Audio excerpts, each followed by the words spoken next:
are live. Welcome back, ladies and gentlemen. I am one of your co-hosts, Blake Ruffino. Alongside me is my counterpart, Joe DeLeone. Good evening, sir. Let me just start off by saying, nana boo-boo, I told you so. What, the Notre Dame thing? Is that what you're referencing? I mean, how many times does my Rudy Poo, 6'3", 280 pounds of lean steel sex appeal having ass have to You gave yourself an inch in height? You just randomly gave yourself an inch in height there? I got measured yesterday at the doctor, believe it or not. 6'3"? Can we get a confirmed measurement from a I was actually scout? 6'2" and 7/8", and I'm rounding up because my math teacher told me I could. Okay, then I'm 6 foot then, if we're allowed to go by that logic. Damn, you're that short? I'm 5'11" and like you know what they say about guys that are under 6 foot, man. What is that? They don't have great takes on college football. Anyway, screw you. Anyway, we might get to that. Is Notre Dame is insisting on the ACC getting Stanford and Cal. We may talk about that at the end. Joe, something that I've really been looking forward to. We're going to make our college football playoff predictions here tonight. We're not going to give 4. We're going to give 6. So maybe some honorable mentions, but I do think that there's 2 teams in here, at least for me, that I think could get in here. I do have one conference getting 2 teams in. Okay, that makes sense. Yeah. I think I can guess which. Okay, well, I'll let you guess later in the show. Okay, after the break. And then, Joe, I told you this about a month ago, and I'm going to double back down on it here today. I'm glad that Texas Tech is one of, if not the last shows where we do these deep dives before the season starts, because I am extremely bullish on Texas Tech. Joe, they got seniors everywhere, dude. They got 5-6-year dudes everywhere. I love their coaching staff. I love their offense. I love what they do defensively. I like how they run to the ball. They're not better than you athletically, but my God, do they play with heart. I like Texas Tech. So I'm going to say this right now. If there's another team in college, if there's a team in college football that could pull a TCU from last year, Texas Tech. Raiders. I don't disagree with that. I don't hate that because they're really well coached. I think Coach McGuire and the rest of that coaching staff is very underrated. I've already spoken very highly of their offensive coordinator, who came from Western Kentucky and previously Houston Baptist, I think before that. Yep. The guy is an offensive guru. He is a mastermind. And you know what TCU had last year? An offensive guru mastermind that got plucked to go to a bigger program. It's possible. It's possible. I'm iffy. I'm being very conservative on them. I don't want to get on the Texas school hype train like I did last year and then fall flat on my face at the end of the season. So I'm being very conservative with my outlook on them and my record prediction. But I do see a lot of those things that you're talking about. There's one guy on that roster that I don't think has gotten enough recognition that could have a massive, massive season that I'm going to bring up later on in the show. I think I might agree with you on that. But, Joe, here's the biggest thing. You know that I'm a big proponent of this and always have been, and analytics not only back me up but confirm my belief system on this. Yeah. They had 19 of their 22 starters. 19 are seniors. And some of them are fifth-year seniors, sixth-year seniors, COVID seniors in that. So I am in love with Coach McGuire, like you said. I'm not a massive fan of that 3-3-5 defense, but TCU also ran it last year. So very common in the Big 12. It's for some reason stupid. It's dumb, but it works. It's one of those things in college football where you look at it. National title running the 3-3-5. I'll wait. Well, but that's my point. Is that it's really simple. It confuses offenses enough for average teams to use it successfully. But to your point, you're never gonna win a national championship with that defense. You're just never going to. No, you gotta get one of those safeties out of the box, man. You can't have that small of a dude inside the box. And we have just come to realize that in teams that run that type of offense. So our defense, excuse me. So we got a big show in store for you today. It's going to be fun. I'm really excited to start off with our college playoff picks here tonight. I'm pretty sure, Joe, that neither one of us are going to pull a Desmond Howard. Like I'm pretty confident that we're going to be pretty chalky in our picks. So I'm looking. I don't know yours. You don't know mine. So this is going to be pretty fun.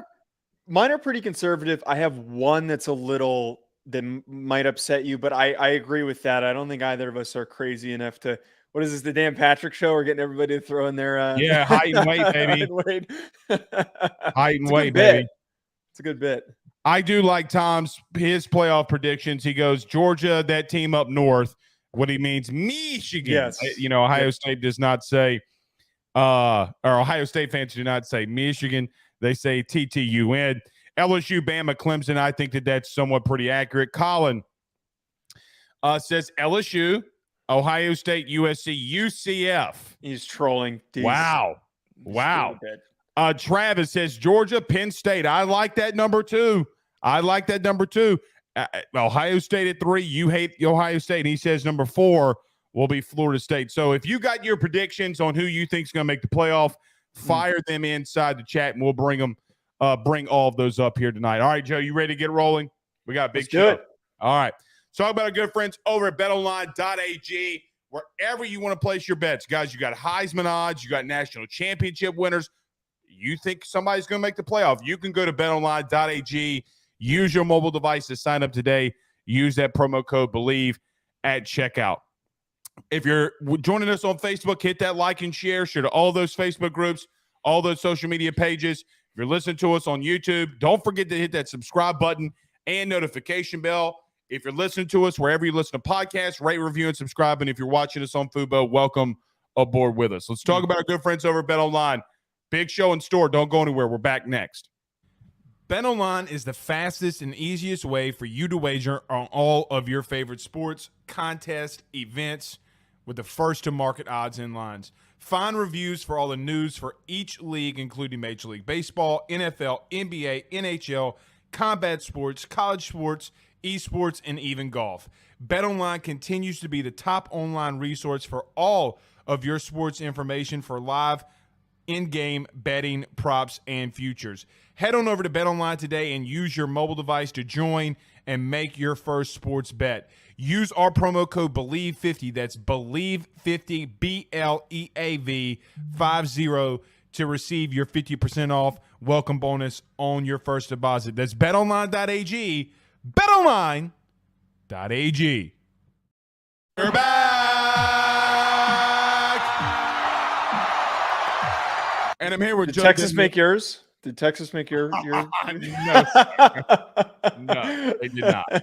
And look, a big battle between them and LSU tomorrow for Colin Simmons. Kane Durham's also going to commit, so we'll see how all that goes. But no, they did not. So, Joe, we're going to make our college football playoff predictions. And look, I do think, and I've said this religiously on this show, I do think Texas has a lot of good talent. Like, I don't think that I've come out here and said they don't have talent. I have been pretty consistent with that they have talent. Joe, the first time that their coach would win 10 games would be this year, and you're wanting me to believe that he can lead his team to a playoff.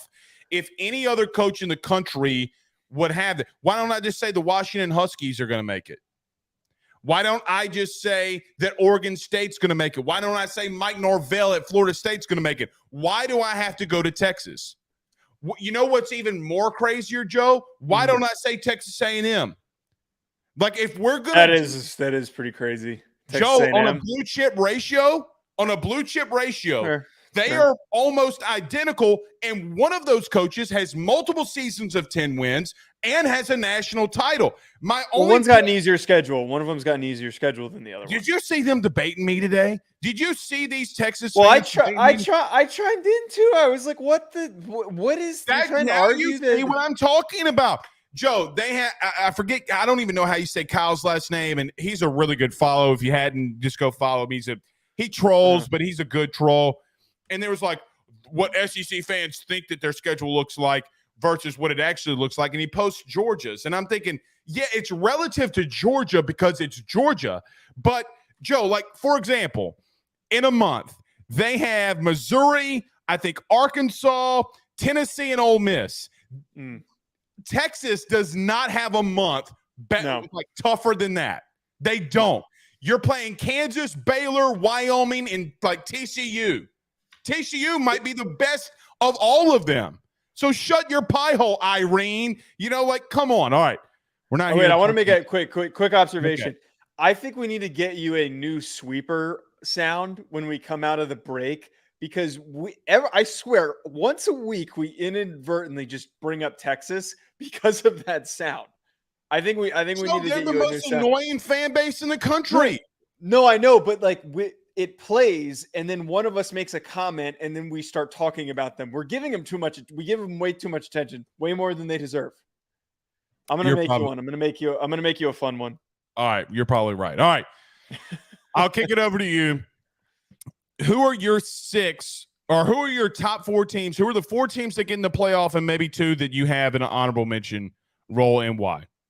Okay, so my top four in this order, and I'm not doing it as an honorable mention. This is my first two out, like we get on that final graphic at the end of the season. My top four are as follows. Number one, Georgia. Number two, Michigan. I'm going to assume that they win the Big Ten there, putting them in number two. Yep. Number three, Florida State. I'm already going to get crap for that in the chat because somebody pointed out that not being a good pick. But number three would be Florida State for me. I think that they win the ACC and they beat Clemson twice. And then number four, the one that I know that you're going to hate, I think that a one-loss Pac-12 champion Washington team is the fourth team. And I think that the Pac-12 is good enough that there will be enough resume-building wins for whoever wins it to be that fourth team. My last two out, Blake, the last two that don't make it for me, LSU, because I think that they might suffer a loss to Florida State earlier on in the season, if that is their one loss, and then a two-loss LSU team. For whatever reason, there is a bias against any two-loss team that might just barely hold them out. Not saying that they're not good enough to make it. I think that they just barely miss that cut if they lose the SEC championship game. And then number six for me is USC. Very similar vein there to what I talked about with LSU, that they go to the Pac-12 championship game with one loss, they lose the game, and then they have two losses, and they're just barely not good enough to make it in. Who is your third team again? Florida State, correct? Florida State. I think Florida State runs the table and that they win the ACC championship. Okay. Who do you have playing in the national title? Who do you think would make it? My national title from there was Georgia versus Florida State. And who do you think wins the Natty? Georgia. I thought it over. I tried to cut it as many different ways as I could, but look, we've seen teams like this reload. We've never seen a three-peat like this before. We've never seen that happen before. But we've seen teams like this reload and go on to win another championship or at least appear in another championship game. And I think they're going to do it. They don't have many roster holes.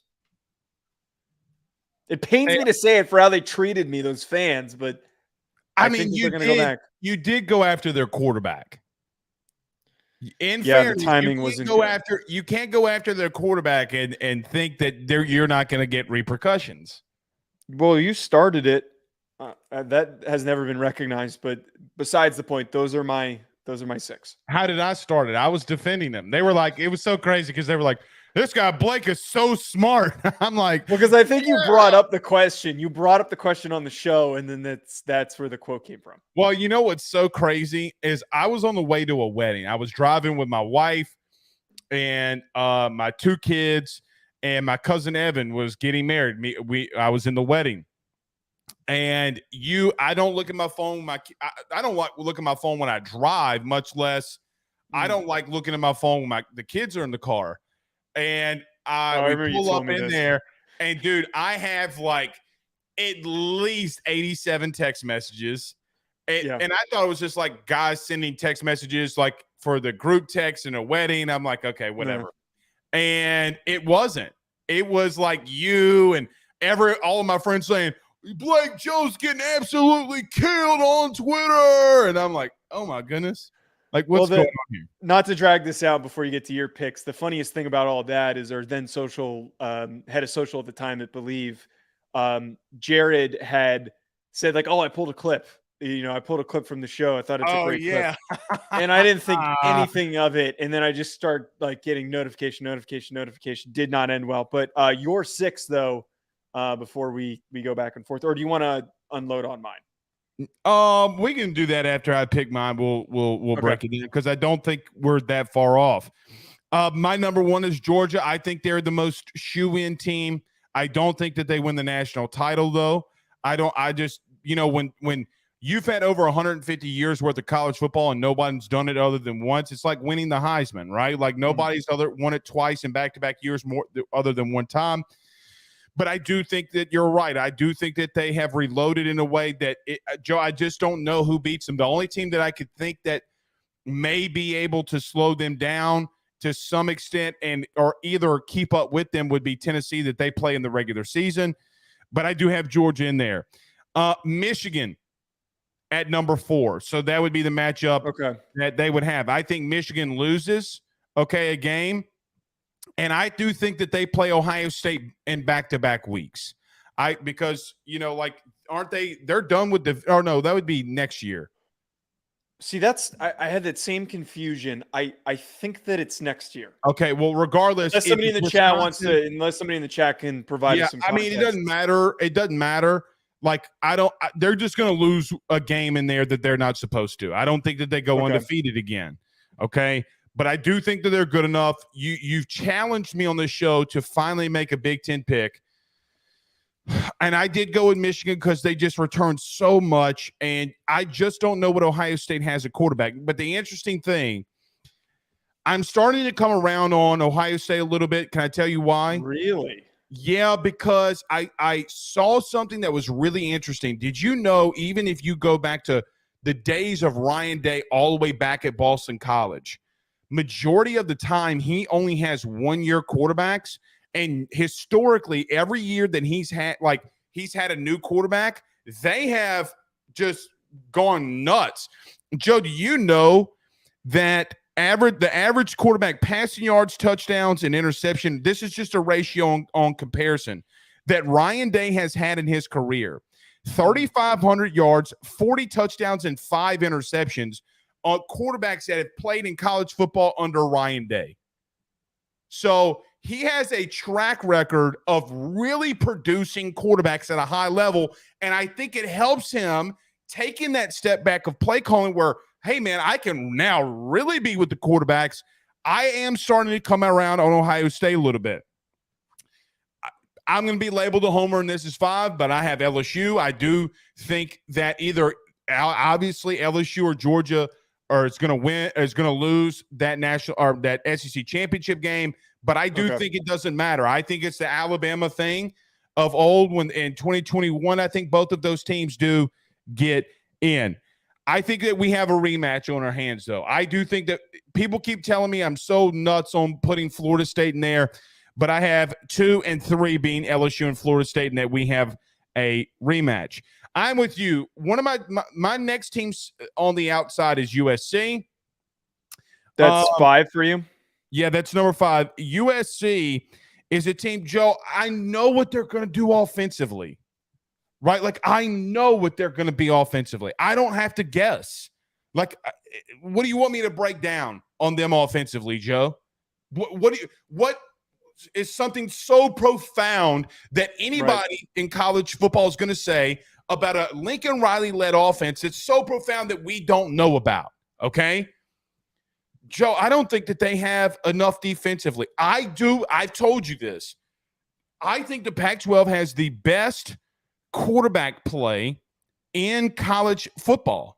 And I do see that there could be a teams that cannibalize themselves because Joe, you have potentially 6 quarterbacks in the Pac-12 right now that are going to get drafted.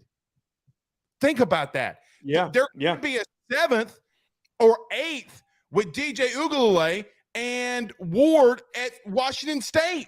Like, they could have 8 quarterbacks that potentially could work their way on to being on the NFL team this time next year, and you want me to sit here and say, oh, they're not going to cannibalize themselves.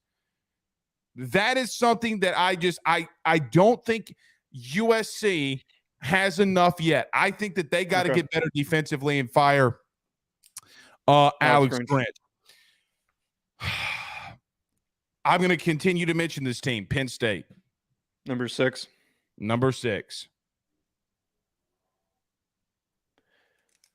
Okay. I like your top 6. I want to talk about USC really quickly because you just mentioned them. My main thing for me, why I think that they're just out, and there's a lot of people that, and a lot of USC fans, and I'm removing the bias of, me being a dickhead right now and being like, screw USC, which is usually the approach that I have. Removing the bias, I'm looking at this team critically. Yes, they have talented football players on this defense. Yes, the talent has improved since last year on the defensive side of the football. There are plenty of teams in the country, though, that have talented defenses. Talented defenses fall short when they're poorly coached. I would rather have an average, slightly above average, talented defense than an elite defense, one with a really good coach compared to a bad coach. Alex Grinch is not just an average coach. He has been a terrible, terrible defensive play caller, and I absolutely do not trust him to prepare his team against important matchups. And you know what? And you said this with the quarterback play in the Pac-12. The Pac-12 got better this year. As crazy as that, after everything, I'm going to make die off of one of its most competitive. Are they years. Not just? They could be the second best conference from top to bottom. This is so nuts because the Pac-12 is unraveling. Okay, I know it's unraveling, but I think what you're about to say, they could be top to bottom the second best conference in the country that nobody's talking about, man. Yeah. My whole point is that a lot of these teams last year that were very competitive, Washington, Utah, Oregon, they didn't lose that much. What is going to be asked of Pac-12 defenses in 2023 is going to be so much higher than it was last year. I don't think enough people are understanding that. There's just this assumption that Caleb Williams gets them there. A quarterback doesn't win you a national championship if your defense is getting blown out and beaten up in big games. I'm sure that they're going to have some nice games against like Stanford and the crap teams on their schedule in the Pac-12 when they play Arizona or Colorado. I don't even know if they play those teams off the top of my head. But when they have to play Oregon, they have to play Washington, they have to play in the Pac-12 championship game, they will fall short. I'm calling that now. The only thing, that I'm going to push back on yours. Okay. You're going to have to justify to me, if you say that about USC, why you don't say that about Washington. Because Joe, okay. I love you to death, and I know we joke around on this show a lot. Yes. They don't have the bodies defensively that they just don't. So when Chris Peterson led them there, you remember they had Vita Vea on the defensive line. Like they were Buda Baker, was in the secondary. They had dudes. Jake Browning, remember the ghost of Jake Browning was running around out there. They do not have those type of dudes defensively. And if there's one thing, Joe, one thing that we know, exclude TCU for a minute, the teams that we see consistently that make the college football playoff and potentially get in there and try to win it, they just have outright dudes defensively.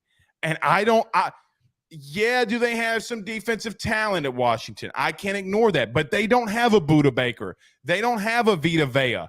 And for me, when you go into a gauntlet, of what is your conference scheduled, regardless of what conference you play in, I just don't see Washington coming out. The only team, and I mean the only team that can make it out of the Pac-12 is USC. In my opinion. I don't agree with that. I think that you and I see Washington's defense differently. I see a really, really good defensive line that is going to be anchored by two elite pass rushers, one of the best pass rush duos in college football with ZTF and Braylon Trice. Braylon Trice is a wrecking ball. He has been one of the most under-talked about players in college football because he's playing all the way out in Washington. Nobody pays attention to anything that far in the Northwest They don't get the amount of eyeballs. And that's the reason why I think that Washington is going as this under-recognized team. And you know what? The big thing that we talk about a lot on this show is offensive line play. I think that the best teams that finish in the top 5, top 6 at the end of the season are the ones with the best offensive lines. And I look at Washington's offensive line across the board, and I see a really, really good cohesive unit that's bringing back multiple starters, multiple all-conference guys. Troy Fautanu has the potential to be a first-round pick in 2024. Write that name down for any of our listeners that don't know who that is, and remember back to that name. Look, they have important players that aren't recognized, I think, on the national landscape. And maybe my perspective is different because I've done like a dorky amount of homework on Washington because I've watched a lot of their players individually. I also think here's the other thing too. What got them there a few years ago was elite offensive production when they had John Ross, and I'm blanking on the other kid's name. Pettis. Was Dante Pettis? I think it was Dante, not Anthony. Maybe. But they have, with McMillan and with Adunze, just 2 explosive receivers. Both were 1,000-yard receivers. And they got Michael dudes Penix on the outside. Guy.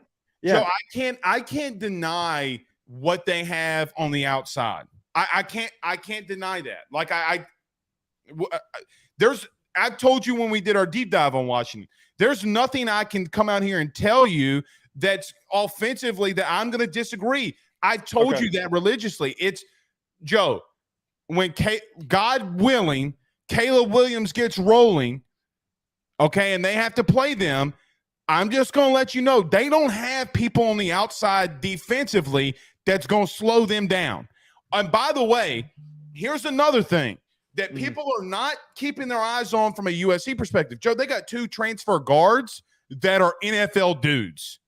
Like dudes. Yes, okay? I don't disagree with that. So they're going to push people around up front in the pack. Okay? That's what people don't understand. They're getting better. As much as we may talk crap about USC and Lincoln Riley, they've gotten better. All right, what is one of your rebuttal on my picks, and why are you about to pick LSU? I actually don't hate yours, and I think yours is very, very realistic. But here's my thing. Do you think, though, and like this isn't me saying like what the hell's wrong with you. I'm just saying that you think basically what you're telling me by putting LSU at number 2 in that spot is that they go undefeated during the regular season. They then lose to Georgia in the SEC championship game, and then they're in that number 2 spot.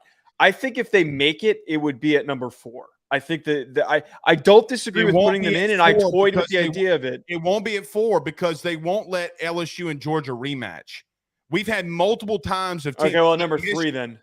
Well, and that's what I'm saying. Like, it doesn't matter. Like, let me just preface you on this. It's a good point. I'll just put you on. Let you know. Put them wherever you want them. Put them wherever you want them because it doesn't matter to me. If you put them at 4, I just don't think LSU and Georgia are going to play each other in a rematch because they've never allowed that to happen. Michigan and Ohio State, okay, got in last year. And remember, what was it? TCU lost. You remember we were having this discussion. TCU lost and did not move. Remember, then Ohio State gets in because USC loses. And TCU doesn't fall at all.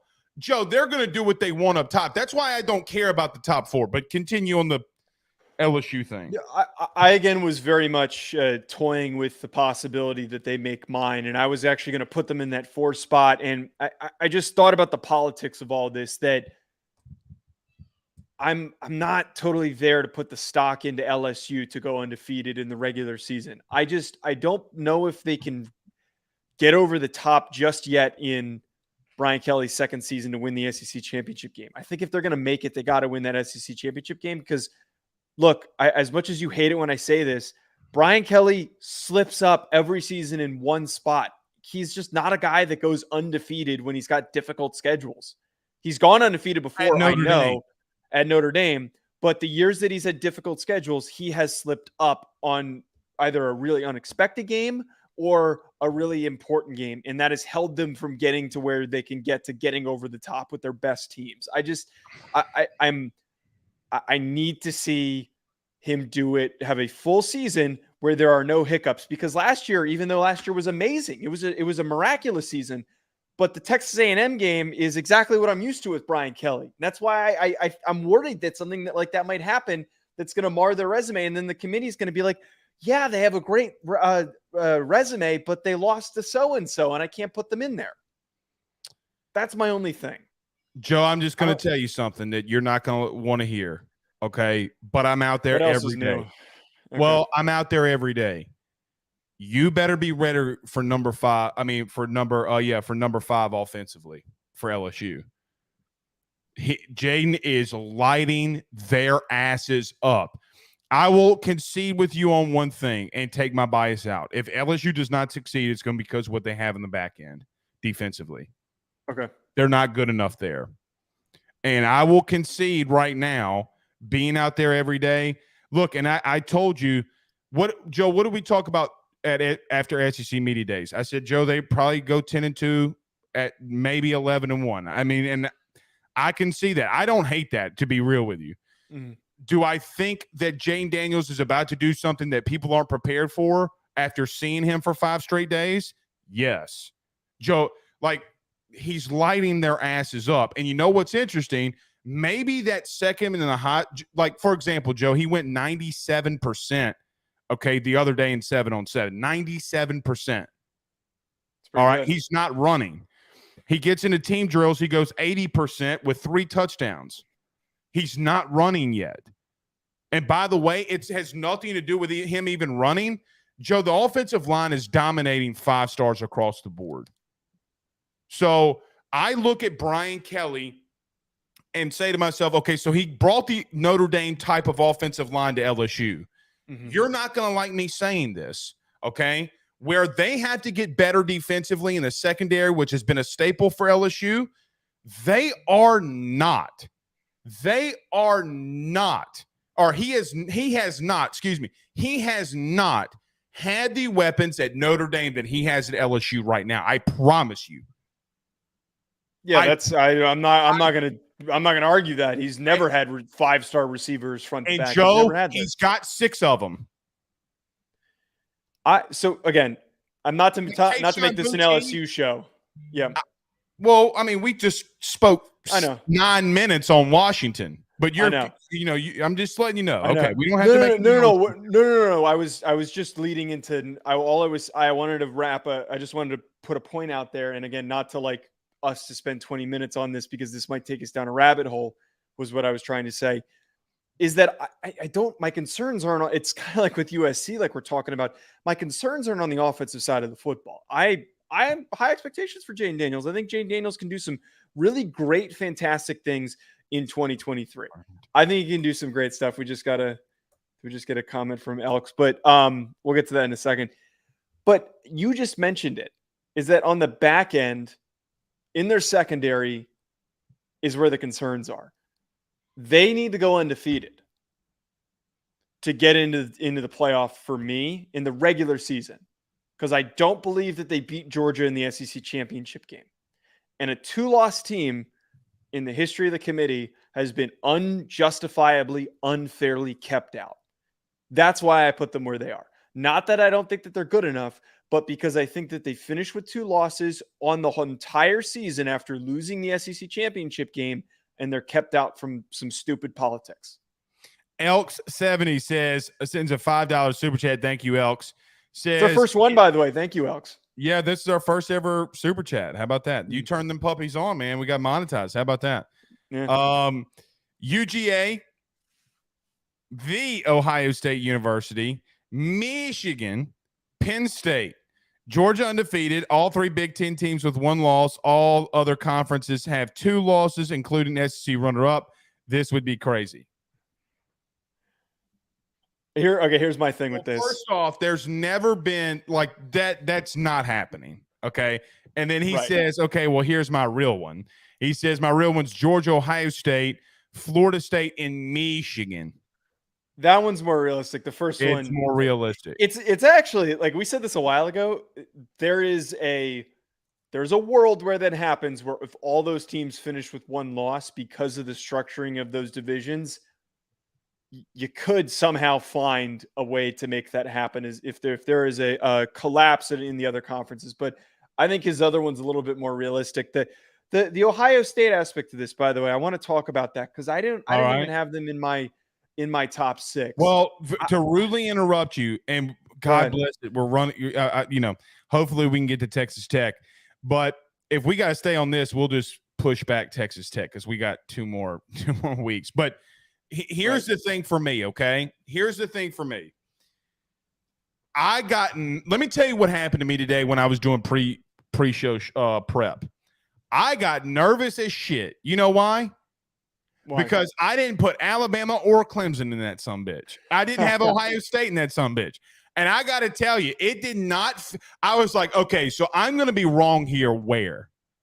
Like, I'm going to be wrong here and where? Did you feel that? Like, I'm like, oh, man. We're talking about Nick Saban. And Nick Saban's worst year, Joe, they finished number 5 last year. I didn't feel that way because that aspect of it, of the helmets not lining up with what we're used to, does feel odd. But we very rarely get this many new teams in a final playoff. Well, we each only have one new team. That's my point. The only new team that would be there would be Florida State. No, Florida State made the playoff the first time. Oh yeah. Well, no, it wouldn't be anybody new. Right. I'm the only one who had a new team. Who? That's what I'm saying. I'm the only one who had a new team. Oh, yeah, Washington got in. You're right. You're absolutely Washington. Right. That's what I'm saying. Washington's been in. Yeah. So we didn't do anything abnormal. No. It's pretty conservative. We did something. We did do something abnormal, keeping Alabama out of there. I just can't back the quarterback situation. I just can't. And I said this in the last show. I can't get behind. Joe, they're saying it's like I came out here and they raved and Saban raved about how they did in day one. You turn right around a week later, they're talking about having serious issues.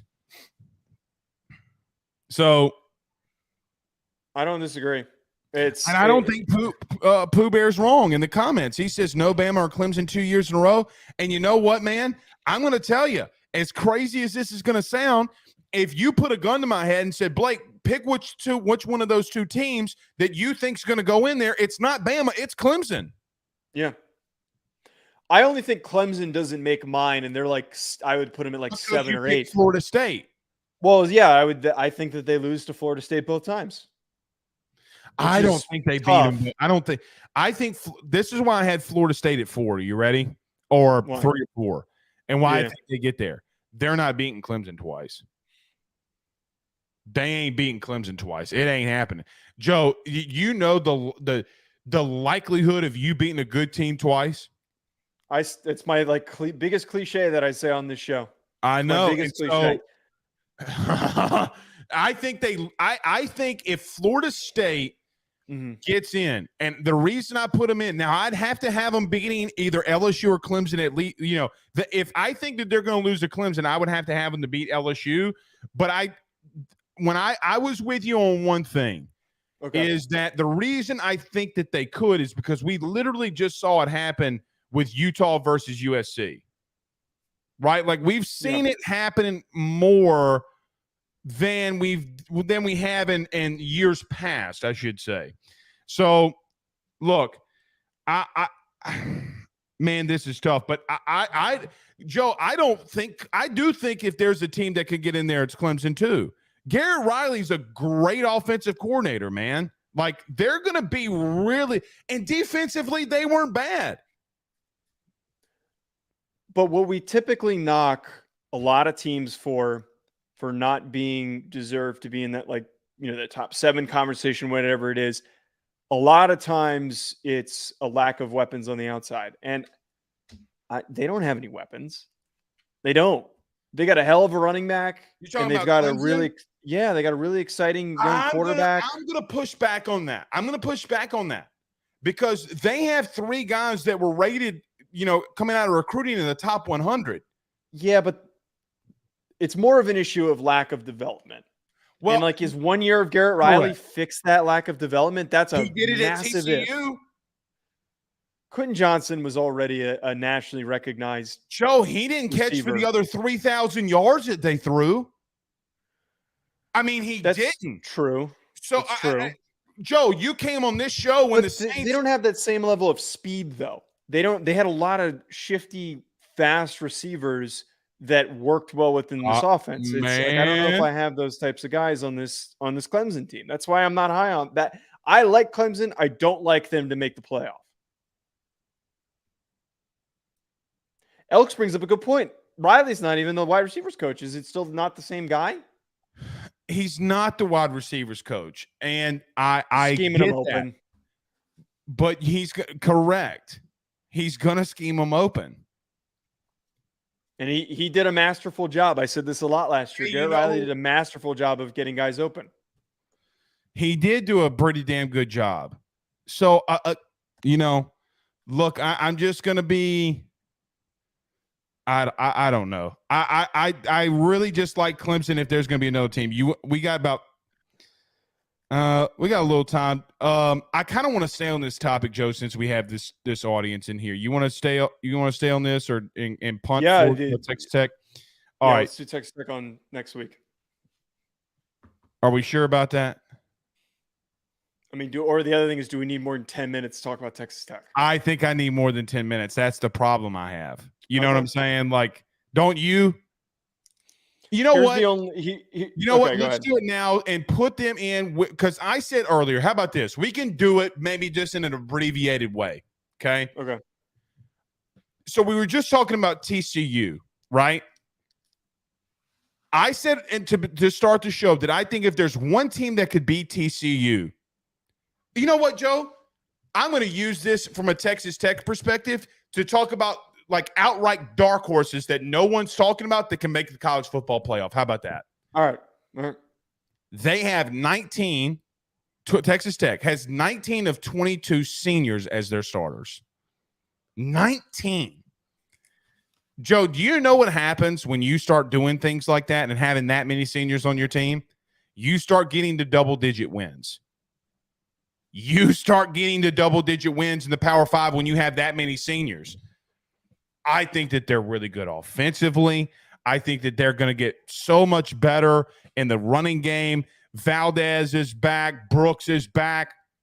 I like their little Baylor Cup, the tight end. They went out and got a center from the portal. They got Dennis Wilburn and Cole Spencer returning, but Miles Price is a senior that a lot of people have been high on, and along with Jannard Bradley, who's going to be playing in that slot. And, Joe, they throw the ball a lot. I think that they can go out there and score. They're going to score. The only question is what is Tyler going to do at quarterback? That it remains to be seen. But I do like what's going on at Texas Tech under McGuire. And he is a football's coach. Like, he is the ultimate football coach you would want to have. If there is a dark horse for me, it's going to be Texas Tech. Yeah, I love them so much. I think that Texas Tech is a really fun team, and I think that they can do a lot of damage in the Big 12. I don't think that I'm not going to commit to the double-digit win thing fully. I'm trying to be conservative on them, but I can see a road and a path for that to happen. You talked about a lot of the players that they have coming back. They only had one guy that went into the draft last year, and that was Tyree Wilson, who was a top 10 pick. But they do bring back important guys on their defense, like Malik Dunlap, like Jalen Hutchins, who was a preseason all-conference player. And then on top of that, Jerand Bradley is a 6'5", 210-pound receiver who's massive. They added in the portal one of the most underrated portal ads, in my opinion, in DeAndre McCray from Austin Peay. I encourage anybody to go pull up the Austin Peay Alabama game. If they're bored and they want to watch something fun, DeAndre McCray, not in garbage time, from the beginning of the game to the end of the game, put up 90 yards of production against quality Alabama starters. Like, not going to go up against the backups at the beginning of the game. He put up a lot of big plays. DeAndre McCray and Bradley stepping into this offense, led by a guy that has been quietly one of the best offensive coordinators in college football in Zach Kittley. I think that they could be up to that level of unstoppable offense in the Big 12 that we got with TCU last year. Like, I see you like Dre McCray, baby. Just say you like Dre McCray. But here's the two contingencies. He makes the all-name team. I think that's a Dre McRae. That is a great name. It sounds like he should be on the CW playing on All-American. Dre McRae. Right. It sounds like a side character. Two things that I think that could hold them back, though. Okay. One, like defensively, is this team good enough to stand up and stop people? Well, I mean, Joe, at this point last year, did we know what TCU was going to do? Like TCU was fine, and then we realized that they really weren't that good defensively when we saw how things played out in the national championship. Here's the thing that I just get, Joe. They have in their front seven. You ready? Mm-hmm. Yeah. 1, 2, 3, 4, 5, 6, 7. They have 7. They have 7 seniors up there, dude. Yeah, but the 7 seniors always mean 7 good football players. It doesn't, but here's what it also means. Name a defensive player on TCU in the front 7 that got drafted. That's a good point. Well, at the head of blanking on the linebacker's name.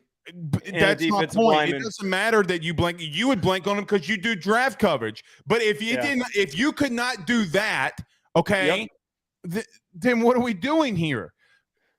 Teams that have come out of nowhere, which doesn't happen often. All right. Like, remember that year, the first year of the playoff, Mississippi State came out of nowhere and was number 1 in the country, leading the SEC West. And I mean, they fell off under Dak Prescott, but everybody's like, oh, well, this team's going to be last in the West again. And then here comes Dak Prescott. Teams just come out of nowhere. Do you know what that Dak Prescott-led team, Mississippi State team had? Like 20 seniors that were starting. Like, it was nuts. I mean, when you look at the analytical data of teams that like come out of nowhere, Joe, they're senior led, like all of them. And you're like, oh shit. You know why Wake Forest? Let me tell you something. You know why Wake Forest? I know that they've had, their good times and their bad times. The years that they've been really good, Joe, they've been senior led. Teams that just come out of nowhere. And a coach that you should know about that has senior-led programs, Notre Dame. It's fair. It's a fair point. I have to bring this up too, though. You mentioned Tyler Show. The guy's been the starter for 3 years, and he has been mediocre all 3 times that he's been the starter. And they don't have another guy that's going to come up and challenge him. He's already been named the starter. He's already been declared the starter in June. I pulled it up and checked. Tyler Show is going to start this year for them. They got rave reviews out of Valdez, though. And then I saw a lot of people in Texas Tech talking today. I mean, not Valdez. That's the Morton. Why did I say Valdez? But Jake Strong, the freshman. Yeah. I just don't. We'll see. The guy has never been a statistically dominant football player. Like, he's 12 touchdowns, 8 interceptions last year is pretty. He didn't have a good year, man. He did not have a good year. He did throw for 66% completion percentage, which is a very good number. But he's in an air raid offense, though. I think ICE is an 8-9 win team back into the top 25. Maybe, that's my ceiling for him. But that's massive for them. If they games, Joe, if they go into a bowl game trying to get that 10th win under McGuire, he might not be there much longer. That's a good point. He's a Texas dude. Great point. God bless it. What happens if Jimbo gets fired and everybody in the state of Texas is talking about McGuire? Well, I made my asinine take where I said that Sark, if they don't win 10 games this year, should be fired. That, you go and hire Sonny Dykes, or I'd hire McGuire. I'd absolutely hire McGuire. You know who I heard they were going after? Who? Marcus Freeman. You think that Texas would go after Marcus Freeman? I thought you're just trying to give me shit. Yeah, that's because I don't believe that. Nor do I think that Marcus Freeman's not a Southern guy. I don't think he would. He's not leaving. Yeah, I don't think Marcus the Ohio State job could survive in this heat. It's hot down here. That's what you think. What's the weather like in LA? Is it hot out there? Right now it is 75. Well, actually, wait. Here's the thing, though. It's 75 degrees in LA right now. Wait. LA has a really obscure climate because I live right by the beach.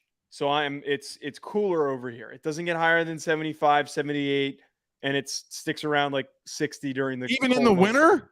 Yeah, and even in the winter, it's like 60. But if you go up in the valley or if you go more east, it's like 110. That's like a 15-mile drive. It's not that. It's bizarre. It sucks. This city is terrible. Oh, so the government's doing some like crazy stuff to keep it that temperature. No, because we're in a desert. That's why. No, it's hot down here, bro. What is it right now? It's like, Pooh, what is it? 100. Right now, I'm looking at my computer. It says 101. You want to know why dudes in the South are built different? Because for 5 months, we're running around in 101-degree heat. I mean, that shit will get. I mean, I think that the Utah-Florida game from last year is a really good example of. I don't think Florida can go. A coach texted me this, and you know who he is. Current SEC coach. Okay. Mm-hmm. And somehow, some way, he was stumbled upon what we talked about with Florida and Utah. And he goes, if you think that them, and I'm going to paraphrase here, sons of bitches is going to go up in that elevation and be ready for a football game, you're wrong. And I'm like, oh, okay. Absolutely not. Yeah, I think that's not talked about, and I didn't bring it up last show. He spelled sons of bitches like SUNSUNA bitches. Sons of bitches. That's awesome. That's fantastic. Show. I mean, yeah. Position coach in the SEC loves the show. You gotta love it. But football dudes love football dudes, man. That's the way that I look at it. Real football dudes like the show. That's why the show keeps growing. Yeah, one of that same guy that me and you talked to. He said that he walked in on his dad, like walked into his parents' house because his parents obviously moved with him, and it's like, what are you doing watching Blake's show? And he's like, oh, I think they're pretty goddamn entertaining. And I'm like, thank you. I appreciate it. All right. So one last thing, I guess, before we get out of here, we got like 2 minutes. Told you so. I hope it doesn't happen. The ACC, Stanford, Cal, Notre Dame. Tell them what we're talking about. Yeah, we're talking about the rumor from Brett McMurphy that Notre Dame is pushing the ACC to add Stanford and Cal. One could only assume that the decision to add those programs sets up Notre Dame to join the ACC and that they're being pursued by the ACC to join.